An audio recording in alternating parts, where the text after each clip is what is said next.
तो नमस्कार भाई लोगों, वेलकम टू क्रिकेट स्वैग। और ऋषभ पंत भाई क्या बंदा है और क्या किस किस्म से चलता है। और भाई दोनों इनिंग्स में दो दो सेंचुरियां और केएल राहुल का डिसिप्लिन, केएल राहुल का अनुशासन, केएल राहुल की टेक्निक्स, उनका पेशेंस, सब कुछ हमको देखने को मिला दूसरे इनिंग्स में।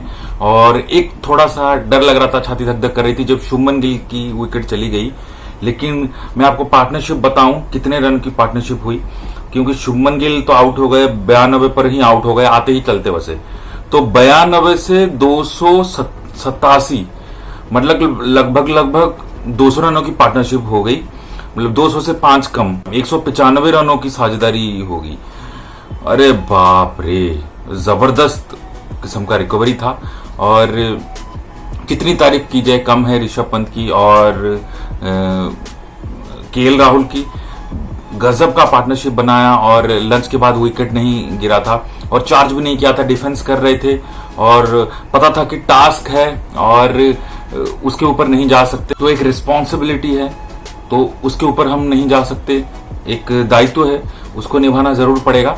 और उसी के चलते फिर रिस्क नहीं लिया लंच के बाद। लेकिन जो तड़ी दी, जो मार मतलब लगाया बॉलर्स को, स्पिनर्स को, और स्पेशली शोएब बशीर को 15 चौके और 3 छक्के लगाए ऋषभ पंत ने, है ना। उसके बाद आप केएल राहुल को देखोगे 18 चौके, कोई छक्का नहीं, लेकिन जबरदस्त किस्म का ये पार्टनरशिप था। और यही कारण है कि 350 का रन चाहिए 90 ओवर्स में आखिरी दिन इंग्लैंड के लिए। तो welcome to cricket swag. Video को लाइक करें, चैनल को सब्सक्राइब करें, भारतीय भाई को सपोर्ट करते रहें। तो अब हम बढ़ते हैं आगे।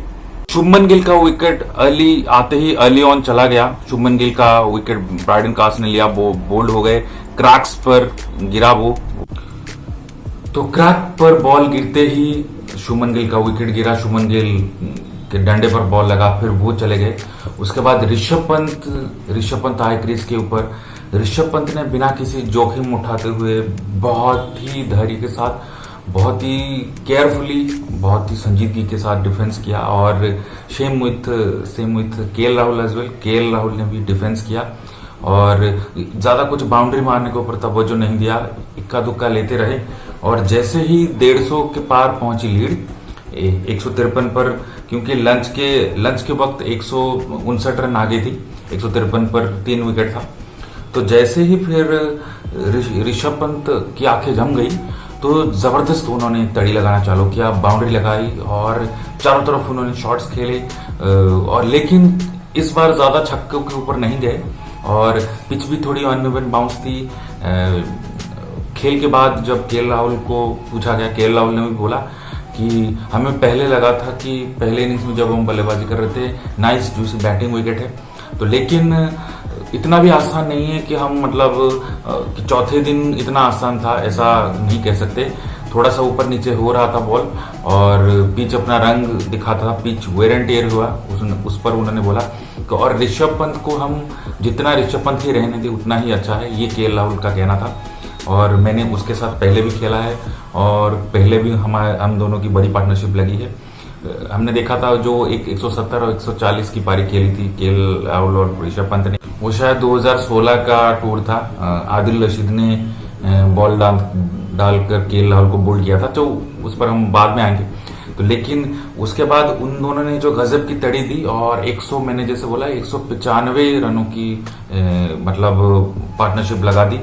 जबरदस्त किस्म का एंटिसिपेशन था और लगा सबको एकदम धो डाला। और हाँ, इस बीच करुण नायर जल्दी आउट हो गए। जब ऋषभ पंत आउट हुए तो 118 रन बनाकर चलते बने ऋषभ पंत और करुण नायर का विकेट जल्दी गिर गया। उस वक्त थोड़ा सा लगा कि बैकवर्ड में चल रही है, लेकिन फिर भी रन ठीक ठाक चल रहा था। करुण नायर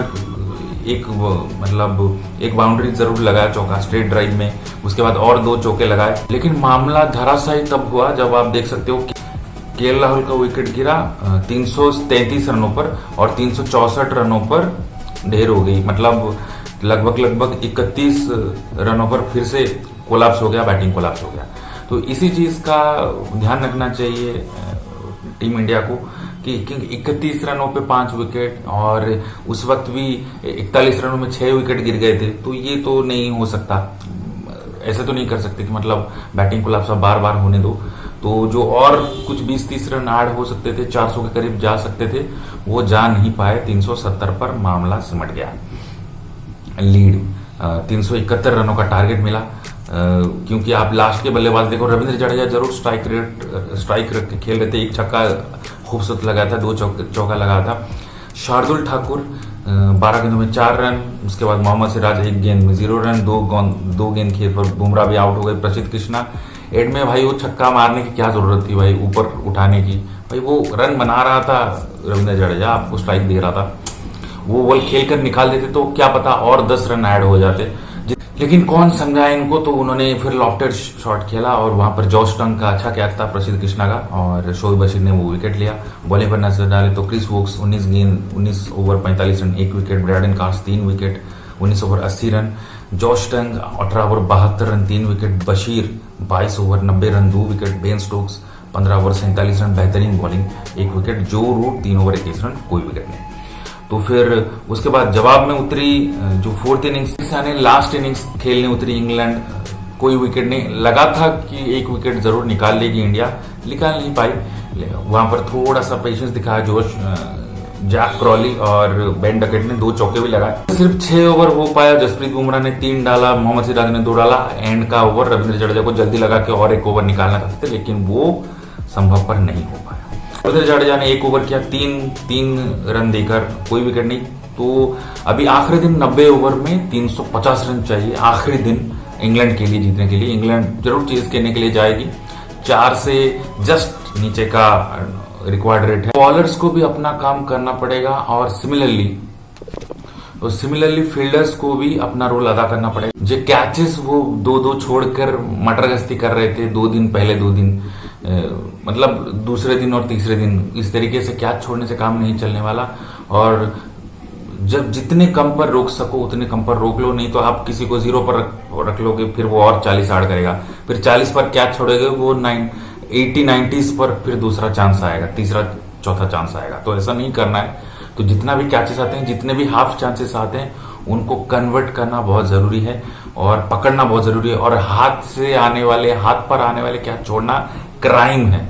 तो ये याद रखना होगा जितने भी फील्डर्स है, यशस्वी जायसवाल हो गए, रविंद्र जडेजा हो गए, उनको तो मतलब याद रखना। करुण नायर ने तो छोड़ा नहीं था, लेकिन ये जो 2-3 रविंद्र जडेजा का एक इजी कैच छोड़ा था, यशस्वी जायसवाल ने तो 3-4 टपका दिए। ऋषभ पंत को भी अलर्ट रहना होगा। कैचिंग थोड़ी सी और बेहतर करनी पड़ेगी, नहीं तो इंग्लैंड चांस नहीं देगा और करीब जा सकता है। मैं ये नहीं कहता कि इंग्लैंड जीत जाएगा, लेकिन करीब तो जा सकता है और वहां से निकाल भी सकता है मैच। तो ये जहन में रखना चाहिए टीम इंडिया को और सपोर्ट करना चाहिए, 100% सपोर्ट।